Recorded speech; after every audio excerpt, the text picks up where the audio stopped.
Physique, la partie 1.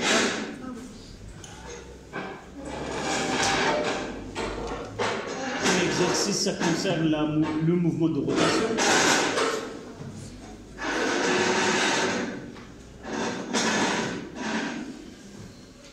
Et on a pris comme modèle d'étude, c'est un VTT, un vélo tout-terrain. Donc la descente VTT est une discipline sportive dans laquelle le but est de descendre à l'aide d'un VTT des pistes hors de route à travers le montage dans un laps de temps le plus court possible. Le coureur doit faire preuve d'engagement, de technicité pour affronter les obstacles naturels rencontrés lors d'une descente. La première partie de ce problème sera consacrée au principe d'une commande de vélo, de vitesse de vélo. Deuxième partie, c'est l'étude du mouvement d'un coureur avec son vélo sur une piste montagneuse. Partie 1, qui était sur 6 points. On modélise une commande de vitesse d'un vélo par un plateau P, de rayon R est égal à 10 cm, et plusieurs pignons, ce sont aussi des plateaux. J'espère que vous avez déjà vu, il y a des plateaux ou des pignons avec des rayons différents.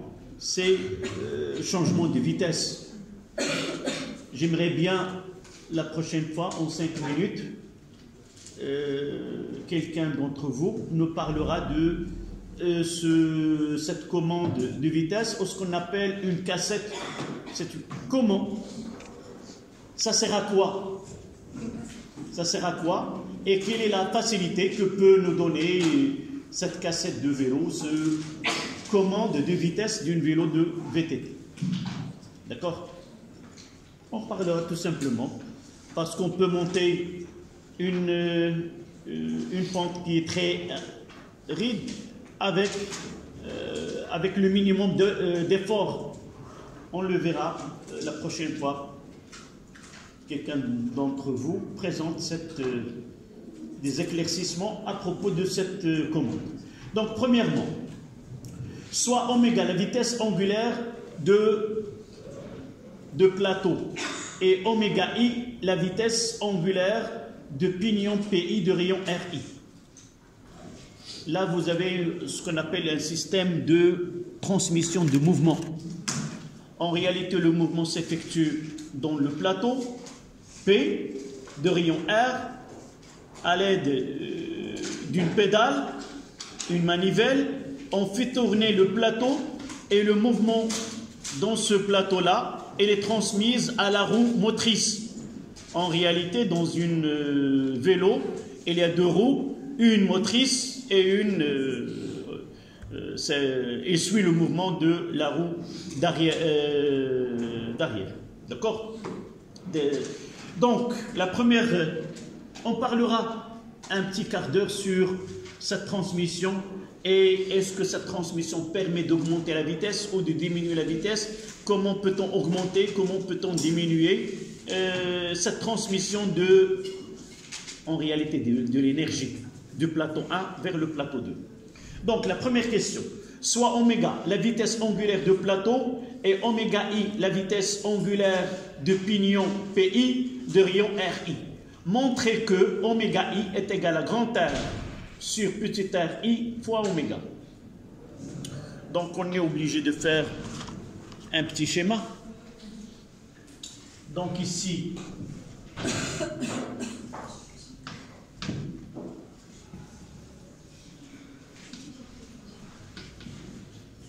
là c'est le plateau, là c'est un pignon.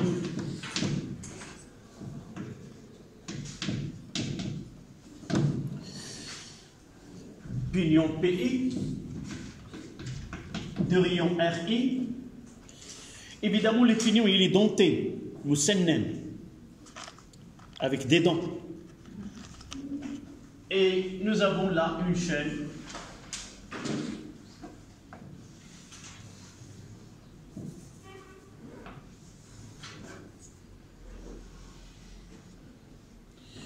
Évidemment, ici, on n'a pas fait, ce sont des dents.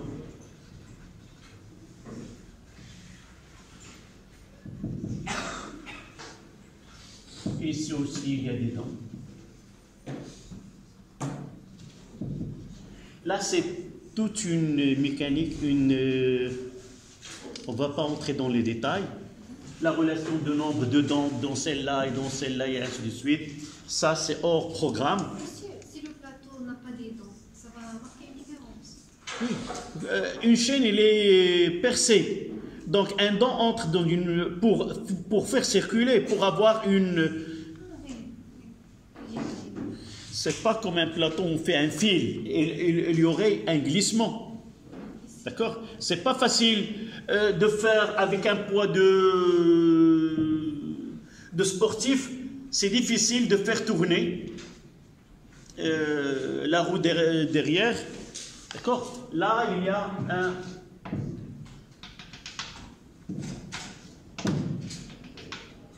On mettra 2 ici. Une pédale, manivelle, et le mouvement s'effectue dans ce plateau-là, et là c'est la roue derrière. C'est la roue motrice. Donc pour nous, et selon notre programme, ça c'est dans notre programme, donc on est censé de répondre à cette question. Pour arriver à celle-là, vous voyez parfois, c'est facile de faire le chemin inverse. À partir de cette relation, il nous donne montrer que oméga i est égal à grand R sur RI fois oméga. Donc, pour faciliter la compréhension et mon travail, là c'est R et il y a oméga, et il y a ici oméga i et RI. Et là, c'est grand R. D'accord? Donc, j'ai dit, je peux faire le bobinage vers l'arrière. Donc, ça sera RI oméga I est égal à grand R fois oméga. C'est-à-dire, il y a une vitesse là, linéaire au niveau du pignon et une vitesse linéaire au niveau du plateau. Donc, le lien entre les deux, c'est quoi?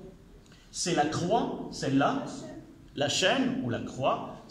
Cette chaîne-là, elle est inextensible. Et par la suite, le déplacement delta de S ici, elle est la même là. Et par la suite, V est égal à VI. Et de là, on arrive à cette expression-là. Donc, quelle est la phrase qu'on va écrire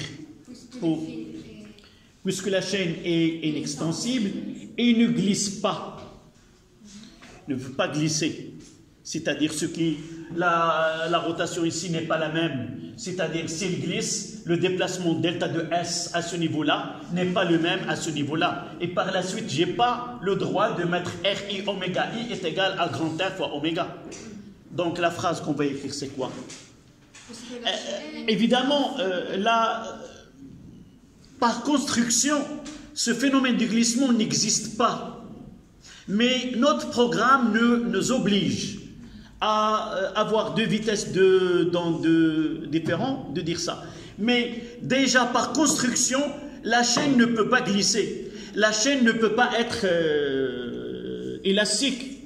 Et par la suite, c'est toujours VI est égal à grand V du plateau. Mais pour nous, on va essayer d'utiliser notre programme et dire que dans notre condition, on doit avoir ceci. Donc vous mettez, puisque la chaîne est inextensible,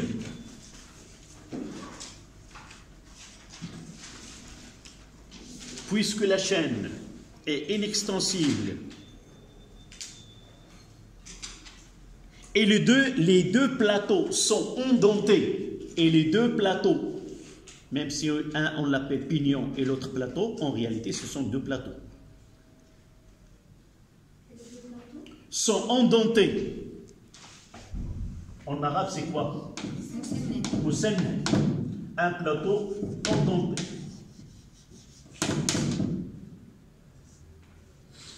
مسننين les deux plateaux. هي كاينه قلت لكم كاينه فيزياء ديال هذه المسننات هذه كيدخلوا في الميكانيك السيارات في الميكانيك ديال لي زونجان في الكوتي l'ingénierie de la mécanique on trouvera ces études là donc en denté alors V est égal à VI V est égal à VI et par la suite R oméga est égal à RI fois oméga. Et par la suite, oméga I est égal à R sur petit RI fois oméga.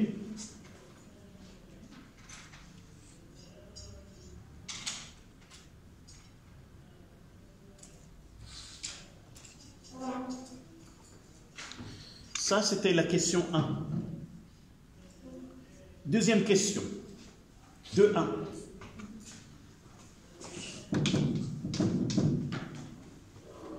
Calculez le nombre de tours NI effectués par le pignon PI de rayon RI, plutôt N1.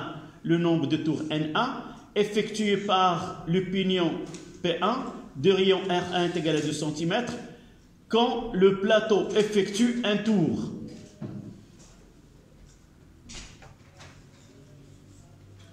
Donc, on va essayer d'exploiter celle-là, oui. Si on ne peut pas utiliser oméga de I égale à R fois delta de θ, c'est 2pi fois N. Et oui, vous voyez que là, la première des choses dans un exercice, généralement, il y a une succession dans l'idée. En réalité, on prépare un événement qui viendra par la suite par une succession de questions. Et à la fin, on vous donne quel est l'intérêt de ces pignons dans une DDT. D'accord? Donc, généralement, la première des choses à penser, est-ce que je peux exploiter la précédente? Surtout, nous avons déjà ici oméga, c'est delta de θ sur delta de t. Donc, je mettrai la relation 1. La relation 1 devient quoi? Delta de θi sur delta de t. Je prendrai la même durée pour les deux. Est égal à R sur Ri fois delta de θ sur delta de t. Oui, avant de simplifier, on peut simplifier et passer à 2PNI. Voilà. Delta de θ, c'est l'angle de rotation. 2πNI est égal à R sur petit r fois 2πN. Par simplification, on aura... On demande quelle est la question. Toujours lorsque j'arrive à une égalité, c'est NI. Donc, je mettrai NI est égal... Le 2π va se simplifier, c'est R sur petit r fois N. Voilà la relation que je dois encadrer.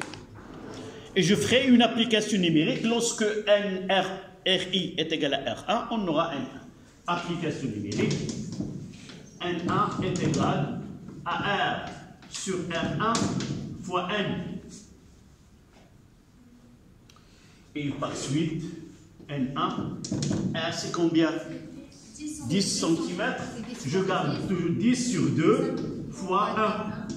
C'est égal à 5 tours.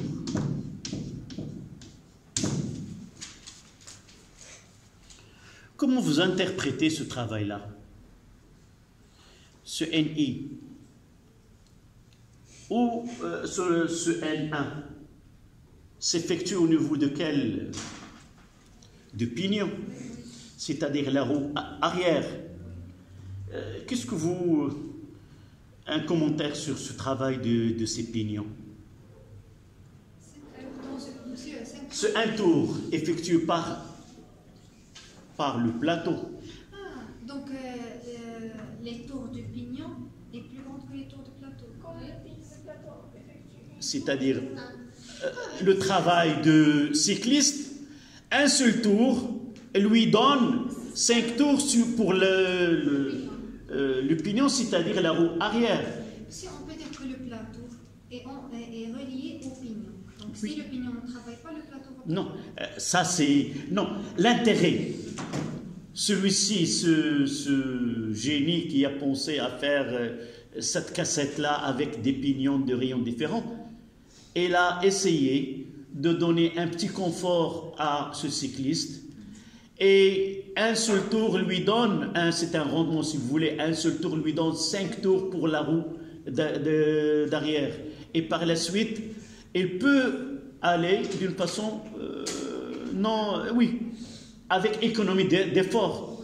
C'est ça l'intérêt de ceci, vous voyez. Un tour lui donne 5 tours pour la roue d'arrière. D'accord? Mais là, ils n'ont rien demandé. Mais toujours lorsque vous avez, on peut vous donner une question supplémentaire ici. Quel est l'intérêt, généralement, de ces pignons pour le cycliste? On peut dire que l'économie d'énergie pour le cycliste, si son énergie va être épuisée, on aura plus de temps à... Et moins d'énergie. Oui. Il aura plus de distance à parcourir et moins d'énergie à exercer. D'accord? Mademoiselle?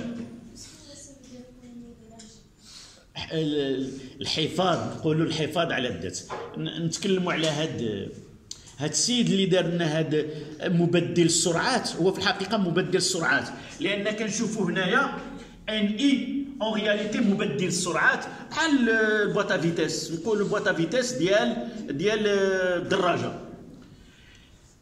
هنا السرعه اللي كيديرها الرياضي وعندها علاقه بالسرعه اللي كتتم في الرويضه منين درناها طبقنا الدرس ديالنا وصلنا بان عدد الدورات المنجزه من طرف الرويضه الاخيره اللي هي كتعطي الحركه مرتبطه بعدد الدورات اللي كينجزها الرياضي. تصور ان لو كان عندنا on va aller plus loin. Si le rayon de pignon est le même que le rayon de plateau, qu'est-ce qu'on aura? Le nombre de tours Un tour donne un tour. ناخذوا جوج الرياضيين واحد عطيناه ميم بلاطو لو بلاطو اللي ديالو مع لو بينيون ميم ريون وواحد عطيناه لو ريون 2 سنتيمتر شكون اللي ونعطيوهم نفس المسافه يقطعوها بجوج بهم شكون اللي غادي يوصل متعوب هذا في كل دوره ديال البلاطو كدور الرويضه 5 المرات الاخر اللي عندهم قد كل دوره كتعطي دوره في الوقت انا اللي كندير دوره الاخر كيدير له 1/5 ديال الدوره ديالي ومتيقن الا مشينا بنفس السرعه الا حددنا نفس السرعه الزاويه غادي نوصل قبل منه وغادي نوصل مرتاح. Là, on ne traite pas le côté, l'énergie de point de vue musculaire. Nous l'avons déjà dit, on travaille l'énergie ou le travail uniquement physique, ce n'est pas biochimique ou autre. Vraiment, ce sont des muscles qui travaillent pour faire avancer une bicyclette. Et là, dans les muscles, il y a de l'énergie qui se produit. Et par la suite, il arrivera un temps où il sera épuisé. من هوك القوه ديالو ما يقدش هذا هو هذا الا شفتي شي واحد عنده هاد البيشكليته هذه وعنده داك لي بينيون وعنده داك مبدل السرعه عرف هذا السيد غادي يمشي مرتاح مع راساته. Ou vous allez mieux dans une pente elle aura vous regardez elle sera dans un confort relatif, c'est-à-dire il ne va pas s'il a le même plateau on ne peut pas monter une pente qui est très aride. D'accord? كيطلع وكيمكن له مرتاح وكيدور وكيشوف انه كيدور الرويضه بزاف واخرى راه هذا هو سكو سا فو دير ايكونومي دو لينيرجي c'est-à-dire l'opérateur elle va donner un minimum de rotation pour avoir un maximum pour la roue arrière tout simplement une autre personne n'aura pas la même chose. C'est toujours je me demande pourquoi les roues de bicyclette une est petite et une est grande et ces jours-là j'ai دابا واخصك عندك شي كاين في الدار شي خصك كاينه اون بيسيكليت هو الخوذ المهم il fallait maintenant revenir maintenant à cette bicyclette et bien voir de près quel est l'intérêt de ceci. C'est ça le magique de la physique, c'est vraiment de faire appliquer ce que nous avons dans la vie courante avec, on va voir même, on peut inverser, on parlera dans cette question, on peut avoir le sens de rotation de celle-là n'est pas l'inverse de celle-ci. Ça dépend ce qu'on veut. Donc, c'était la question de 1.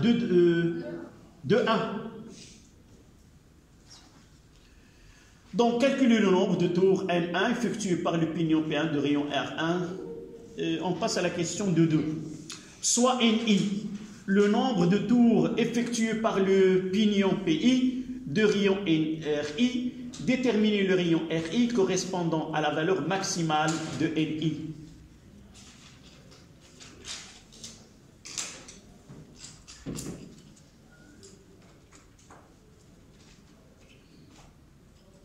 Donc, de 2.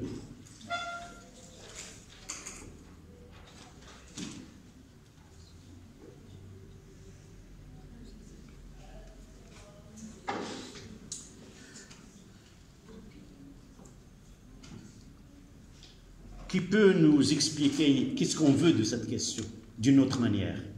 Déterminer le rayon du pignon à sa valeur maximale de N. C'est-à-dire, comment peut-on avoir un minimum d'effort pour un maximum de déplacement? Et nous avons déjà cette cassette ou ce pignon donné dans l'énoncé. Là, ce sont en réalité, ce sont comme ça. Et on n'a pas montré un autre dispositif qui permet de passer d'un pignon à un autre. Et nous avons ici dans les guidons, il y a une commande. Ces deux-là, on fait déplacer la chaîne d'un pignon à un autre.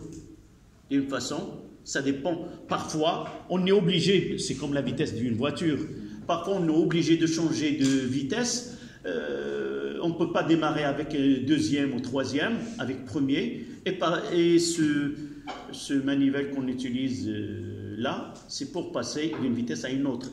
Même pour une bicyclette, pour passer d'un pignon à un autre, il y a un autre dispositif ici qui permet de faire glisser, de faire passer la chaîne d'un pignon à un autre. On le verra lorsqu'on discutera ce côté-là. Donc, avoir un maximum de tours. D'abord, de point de vue étude générale, nous avons déjà la relation.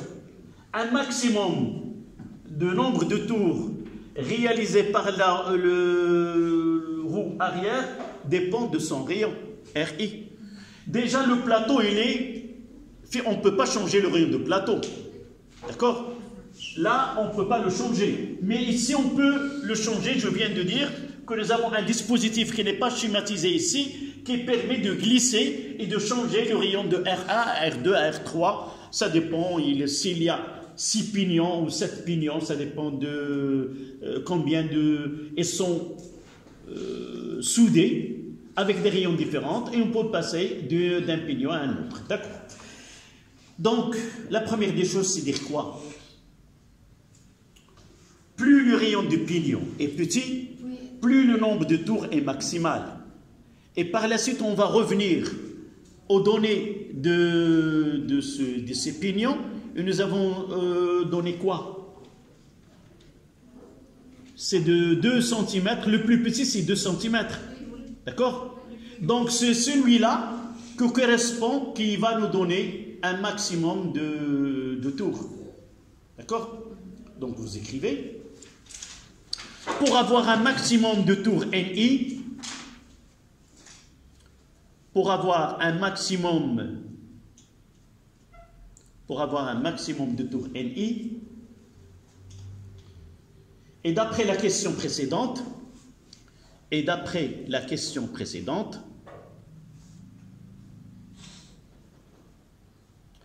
il faut que RI soit minimal.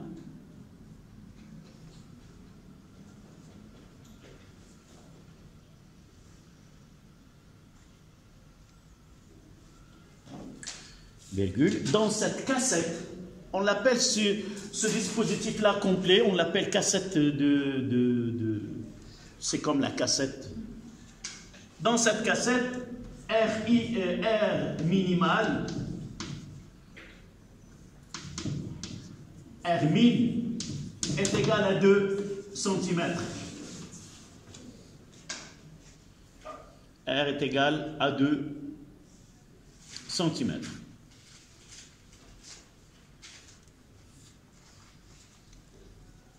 La question suivante, c'est de 3. Sachant que le périmètre de la roue le périmètre P, est égal à 2 mètres, calculez la distance parcourue par le vélo lorsque le plateau effectue un tour dans le cas où la chaîne est enroulée autour du pignon de rayon R1.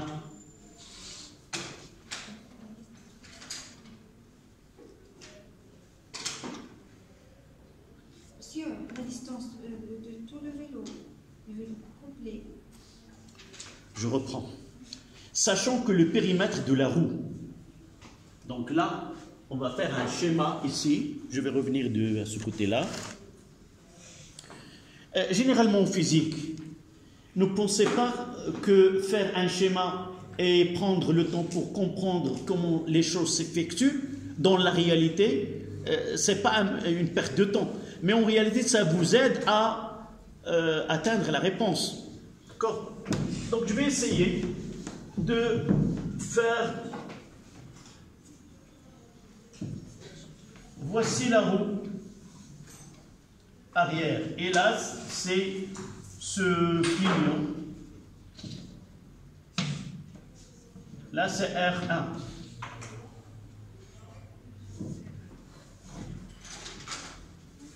D'accord? Là, c'est le périmètre. Le périmètre, c'est P.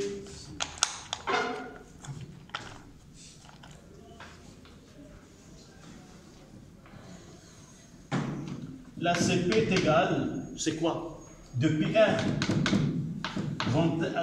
rayon de la roue, mais on n'a pas besoin de ceci. Donc le périmètre, c'est 2 mètres, c'est déjà donné. Calculez la distance parcourue par le vélo lorsque le plateau effectue un tour. Donc ici,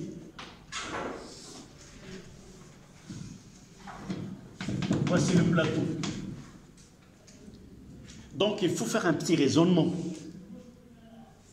On part du plateau, arriver au pignon et passer à la roue.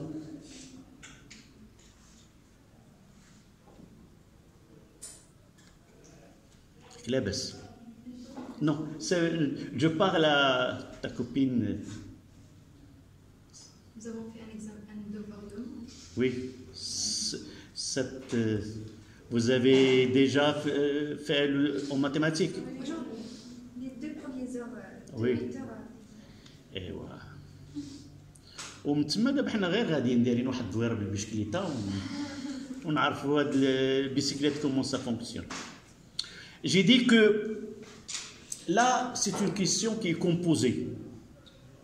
D'abord, ce que nous connaissons jusqu'à cette question, que le nombre de tours de plateau, il y a, si vous voulez, le nombre de tours de la roue arrière, elle est multipliée par un coefficient qui dépend de le rayon de ce pignon. Nous avons dit que lorsque un plateau, on parle de R1, lorsque le plateau tourne d'un tour, la roue tourne combien? N1 combien? R1. Là, le nombre de ce pignon, combien? 5. Et ce 5, ça correspond à quoi? Ce pignon, il est solidaire avec la roue. D'accord? S'il est solidaire avec la roue, quel est le nombre de tours ça sera 5. Et quelle est la distance? Un seul tour, combien il va laisser de distance? Si on fait un tour là, pour un tour, cette distance D est égale à quoi? Il n'y a pas de glissement. S'il n'y a pas de glissement, Donc, c'est comme je peux ouvrir ce roue et l'étaler ici. Donc, un tour nous donne une distance de combien? C'est le périmètre de la roue. Si je prends, vous pouvez le faire chez vous. Je prends par exemple celle-là, je vais le mettre sur le feutre rouge. Je vais essayer de faire une empreinte, essayer de voir ouvrir ce cercle, il donne une distance. La distance qui est ouverte, c'est le périmètre. Évidemment, on ne parle pas ici qu'il y a un glissement. Si la roue glisse, on n'aura pas la distance parcourue qui est égale au périmètre. Donc on suppose dans ce cas-là que la roue ne glisse pas. Donc si on freine, la roue ne tourne pas, mais on peut glisser. Dans ce cas-là, la distance, il n'y a pas une relation entre la distance parcourue avec le périmètre de la roue. D'accord? Mais pour nous, on écarte le cas où la roue, glisse, et par la suite on dira, pour un tour, la distance parcourue est égale à un périmètre, est égale au périmètre de la roue. Et puisque pour R1 est égal à 2 cm, le nombre de tours effectués par la roue arrière est 5 tours. Donc la distance grande D, ça sera combien? Ça sera N1 fois P. Et N1, nous l'avons calculé, c'est 5 tours. C'est 5 fois P, c'est-à-dire 1 mètre, on aura 5 mètres. D'accord? C'est compris maintenant? Donc comment présenter ceci? En phrase. Si vous avez dit que D égale à 5 mètres, mais c'est 5 fois 2, non? Grand D est égal à N1 fois petit d. Donc il y a la distance parcourue par un tour. C'est le périmètre. Ils nous ont dit calculer la distance lorsque on utilise le pignon R1 est égal à 2 cm. D'où on commence? Utiliser un pignon de rayon R1 lorsque le plateau réalise un tour, le pignon réalise 5 tours. Et puisque le pignon il est solidaire avec la roue aussi il va réaliser 5 tours. Donc la distance globale, ça sera 5, on peut mettre un tour, c'est P, pour 5 tours, D5. Ça sera N1 fois P, c'est 5 fois D. D'accord? Qui peut reformuler cette réponse? Pour formuler la réponse, on doit revenir à la question posée. Et c'est là qu'il nous donne comment on doit commencer. Mademoiselle, oui. Tu n'as pas compris.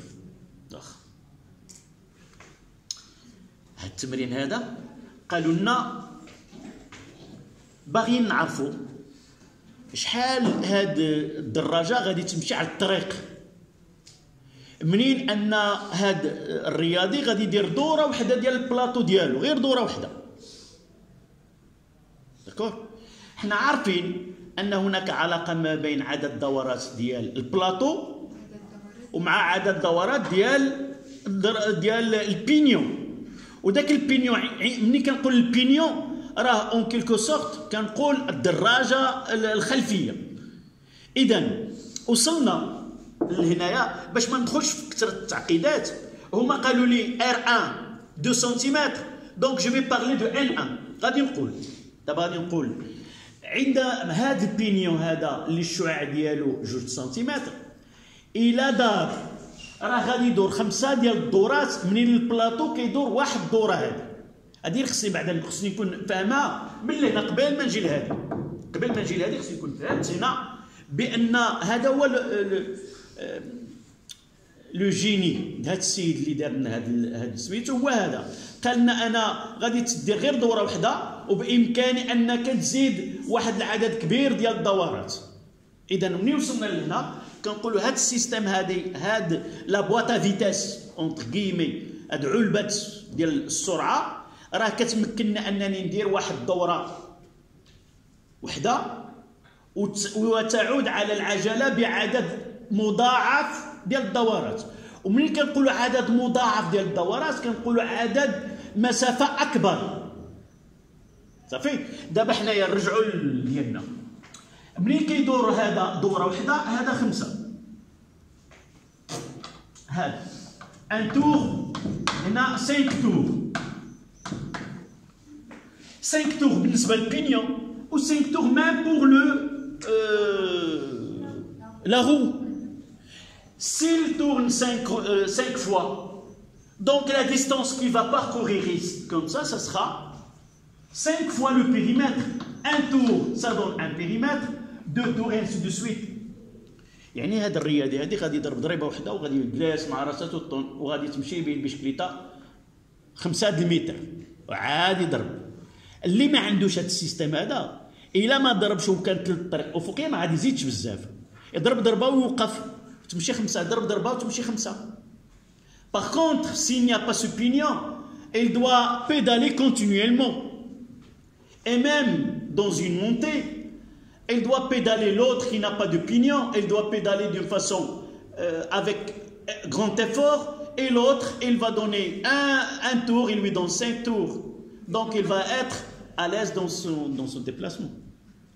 Mais dans ce cas-là, il faut toujours faire un petit schéma et prendre le temps de essayer de réaliser même en pensée. الدماغ ديالكم ما عرفتش واش كتستعملوا البيسيكليت ولا نو، ولكن الناس ديال مراكش تبارك الله عليهم سي انكرويابل. دونك لا ايماجيني باش يمكن لي يجاوب. Donc vous notez, lorsque le plateau effectue un tour,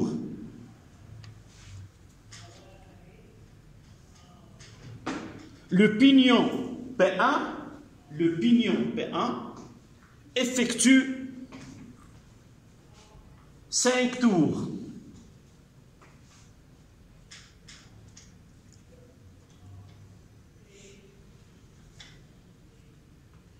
Et de même, la roue effectue le même nombre de tours. On peut le voir dans le cours, ce sont un corps solide, les pignons sont solidaires avec la roue et ils ont même oméga. Et par la suite, ils auront le même nombre de tours. Point à la ligne, qu'est-ce qu'on va dire? Pour arriver à ce DN1, on doit dire que, en supposant que la roue ne glisse pas, non, uniquement la roue ne glisse pas, donc un tour donne un déplacement de P et 5 tours donnent 5 fois P. Donc vous écrivez, en supposant que la roue ne glisse pas,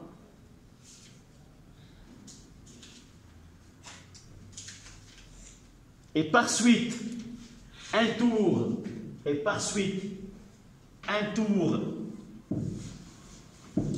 crée un déplacement, et par suite un tour crée un déplacement D est égal à P.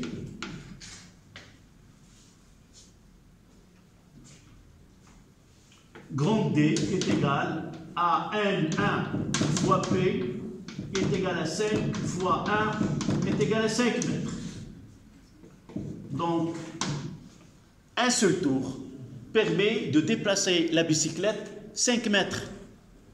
C'est ça l'idée de... on essaie de comprendre maintenant comment les...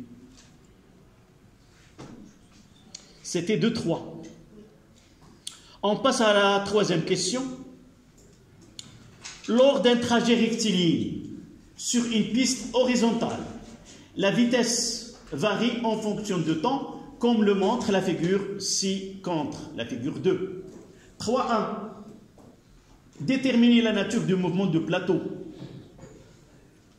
Donc il nous donne θ en fonction de temps. C'est de rotation uniforme. D'abord, on doit partir, on doit exploiter cette courbe-là. Et à partir de là, on va essayer de... Si on peut dire, puisque la courbe est linéaire et pas affine, donc c'est un mouvement de rotation. Oui. Donc, la première des choses, comment varie θ en fonction de temps? C'est 3, et je mettrai 3,1. D'après la figure 2, quelle est l'expression mathématique de θ de t?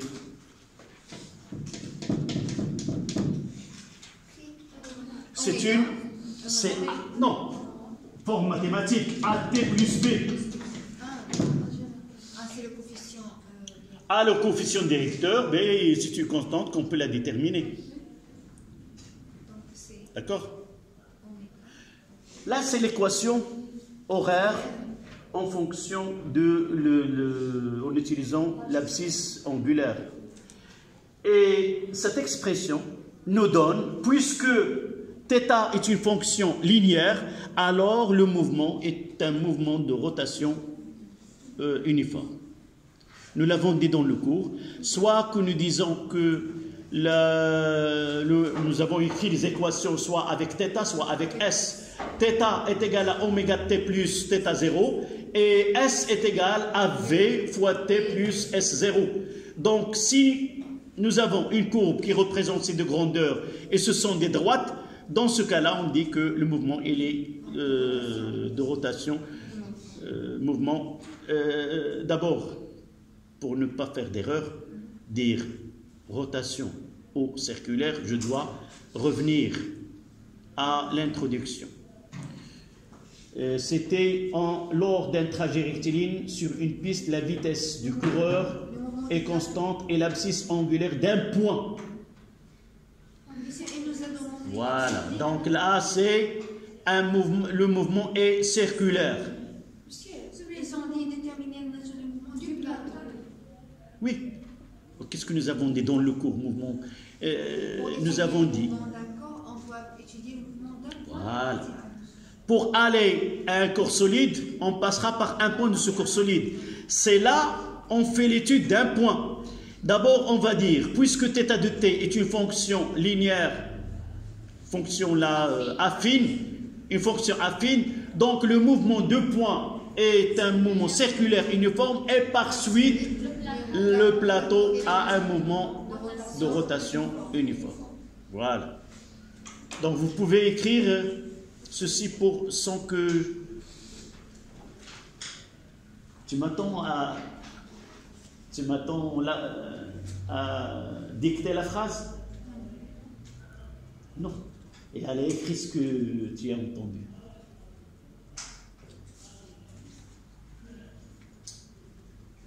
Puisque l'équation horaire d'un point de plateau est une fonction affine, et vous mettez θ est égal à AT plus B, alors le mouvement de ce point est circulaire uniforme. Alors, le mouvement de ce point est circulaire uniforme.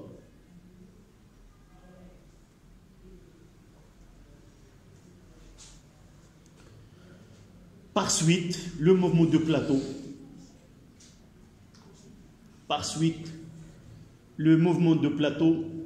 est un mouvement de rotation à un mouvement de rotation uniforme. On parlera d'un corps solide et tout à l'heure d'un point de ce solide. Et ce qui reste 5 minutes, on peut faire la question de 3. 3,2. Oméga, c'est le coefficient directeur A. Il est égal, on choisira 2 points. Lesquels 2? Oui. 2, 2. Nous avons θ est égal à 2. Θ égale